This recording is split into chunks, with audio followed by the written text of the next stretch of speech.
Hey guys, welcome back to another exciting lesson here in Photoshop. My name is Brian Lee, and today we're going to be going over how to create recessed walls using the living room kit. So, with no further ado, let's get started here on this tutorial. Alright, so here we are inside the living room kit, and just to start off here, I want you guys to know that we can't really do the recessed walls very well if we haven't already established the look and style of the walls. Make sure you get your textures in there. Make sure you get whatever kind of lighting you want in there. Maybe even pop in your doors and your windows, and just make sure that you get all the basics of the kit completed for your project, and then dive into making some recessed walls. So let's just say that this is the look that I want. What I like to do is I would go into the walls here. I have my right wall. So let's go ahead and manipulate that one. I'm going to hit F, and that's going to give me a different view where I can move things around. All right, so first things first, let's turn everything else off except for that wall. So I want to turn off my global lights. I want to turn off the extras above the wall, and I just want to have this wall turned on. All right, so I'm going to hold spacebar. Let's drag it over. Now, I think I'm going to just make a recessed wall right in the middle of this one. So I'll just hit M for the marquee tool. I'm just being approximate here. Maybe something like that. You can recess that area. I could do double selections if I had two walls I wanted to recess. It all depends on the situation. But so let's just hit Command J. And that's going to give us a selection here. And then if I hold Command and click on this, then I just need to go to my right wall and hit this little mask tool down here. Whoops. All right, I'm going to hit Command Z to undo that. What I forgot to do was invert my selection. So you could find that up here, inverse, or you can just hit Command Shift I, inverses that. And that will give me a hole in my wall. Now the cool thing about this mask is that if I just right click, I can disable it and it'll be right back to where it was. So no destruction done. Enable. So now I have this wall on its own layer. I'm going to pull it behind the original. I'll hit V to bring up the move tool, and then hold Shift and drag to the right. So right there, you can immediately see that the wall is recessing. It's up to you on how deep you want to make that. Let's try for something like that. Now obviously we have a problem. There's a big hole in the middle of the wall. So the next step is just to fill that hole. So we're just going to make a separate piece by selecting this layer here, the recessed area. I'm going to hit M for my marquee tool. Just select this section here, Command J, and then it's just a matter of kind of wheeling this piece into place. So I'm going to hold Command, zoom in a little bit, Command plus, Command T, and let's just flip this horizontally.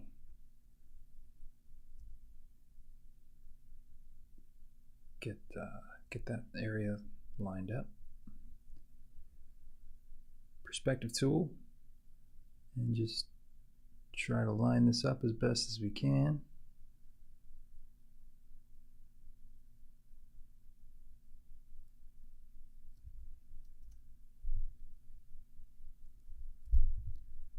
And actually I want these to be going horizontally.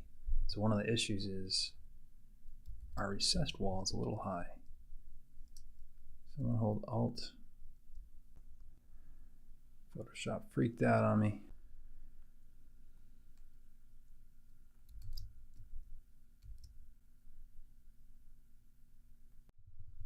Perspective again, and line these up a little bit better.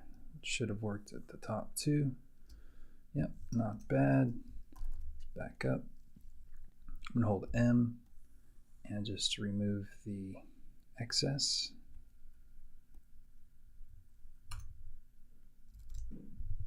And voila, we have a nice recessed wall there. I'm going to turn everything back on, floor, lights, and you can see we have a bit of a problem with this black line here.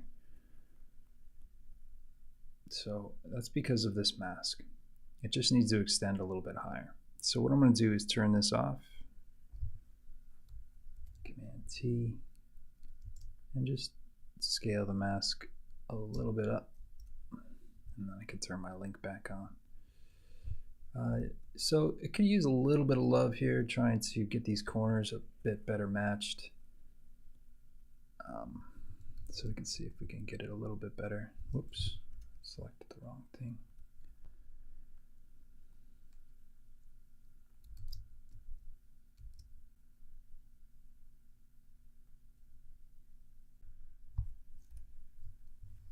All right, well, that's pretty darn close. We're gonna leave it there. I'm gonna hold V and just make sure these are lined up there. Maybe scale this wall up just slightly so the trim lines up. There and there. Cool. Now what you could do to give this a little bit extra love is darken down this piece here, and that'll give it a little bit of shade. Or if you're adding a little piece of maybe like a little table or something that would contain a light of some kind, this might actually light up, and that could be a nice feature. Now what if we wanted to go the opposite way and actually have this wall come into the room? In that case, I would just take this layer here. And by the way, this is also a good method to make a bit of a hallway here. If you just turn this layer off, you get a nice room there. All right, so let's do the opposite effect here, and this time we're going to take these two layers and put them above the old wall and move it out into space this time. Holding Shift will keep it nice and straight.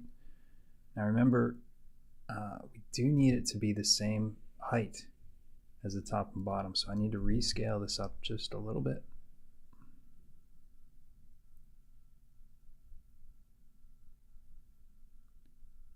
Get it pretty close, and then hold V, again hold Shift, bring it out into the middle of the room.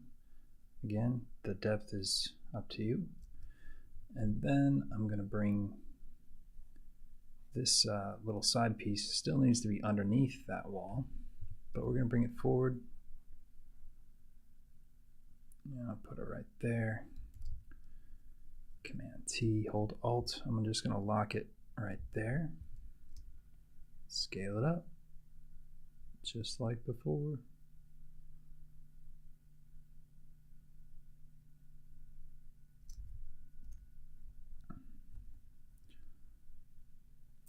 Actually, I'm going to move this piece below that as well. And that'll give us a nice flush appearance. So it's not perfect. You could definitely get in there and make it perfect if you have time, which we don't usually have.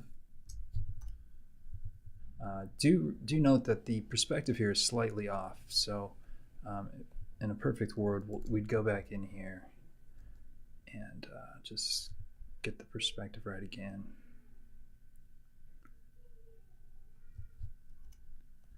Here. So that looks a little bit nicer. And again, check this out. If I turn that off, I get a little bit of an island there, which is kind of cool. You would just have to turn this extra lighting situation off. Cool, so what about the back wall? To get started with the back wall, I'm going to go ahead and go into the back wall group. I'm going to turn off the floor, turn off the ceiling. I'm going to turn off any global lights that are on. Turn off those backlights too. All right, so first let's take the wall back, make my selection wherever I want that recession to take place. Hit Command J. I'm going to go ahead and select that again. Remember, we got to put a hole in the wall, so I'm going to hit this button down here, the mask tool. But once again, that's the problem. So we need to invert the selection. Command-Shift-I. And there we go. You know, if you do find that you messed that up, I just turn off the link there and then hit V, and I can move this around, which is kind of cool too. Just get a little bit more centered. Now remember, might cause a problem with our piece. I'll have to center that again too. All right, so I'm gonna hit Command T, scale that down slightly, and let's see what that did for us. All right, so this is the problem right now. In the next version, I'm gonna have this fixed, but the basic problem is that the floor and the ceiling do not extend far enough. So let's go ahead and fix that. Let's go into the floor. I'm just gonna make it a little bit taller. Canvas size. Let's make the canvas size pixels. Let's do 2100. That's what we need. And then all we need to do, extend this up a little bit further. Save it.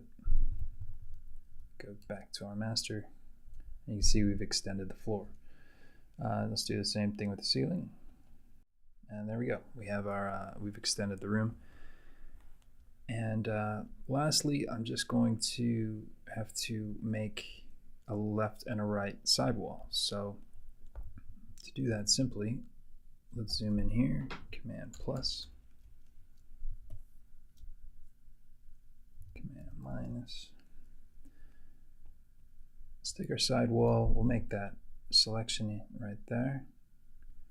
Command J, Command T, and just hopefully just perspect it up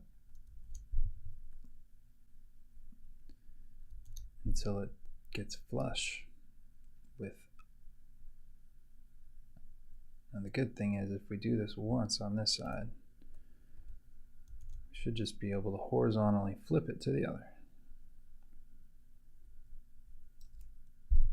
Okay, so I'm going to hit Command J to duplicate that, Command T, move my pivot point right here in the middle, approximately, right click, flip horizontal, and just nudge it back into place there. Now if you're feeling that's a little too deep, we could put those behind this layer, scale this one up approximately to the right size, and there you go. Now if you wanted to make it a little bit more apparent, you could bring down the brightness a little bit just to show it is recessed, make it immediately apparent. So yeah, that's a quick way of doing that. Let's just really quickly do the opposite effect, bringing it forward in the room. Obviously much easier, don't have to worry about side panels. What you could do is, instead of having the curve affect that, you could turn the curves on. You could fill its mask with black, which completely turns it off. Hit B for the brush tool. Make sure we have a nice soft brush selected, maybe that one. And then we could just paint white back into the mask. I know these are kind of advanced topics here. We haven't really covered them, so you may have never heard of these before. If so, let me know. I may need to do an entire tutorial just on masking and using these tools, these curves tools and stuff. So then you can just paint in some light. All right, so that pretty much brings us to the end of this tutorial on recession. And whatever the opposite effect is called, do let me know if you know what that's called when the wall comes into the room. Anyway, guys, thank you for the comments. I hope this tutorial helped you out in learning more about Photoshop and more about the kit. Please keep the comments coming. Thanks for being here, and we'll see you in the next lesson. Again, be sure to subscribe to the channel and receive new tutorials every week that will help you master Photoshop for interior design. Thanks again for joining me, and we'll see you next time.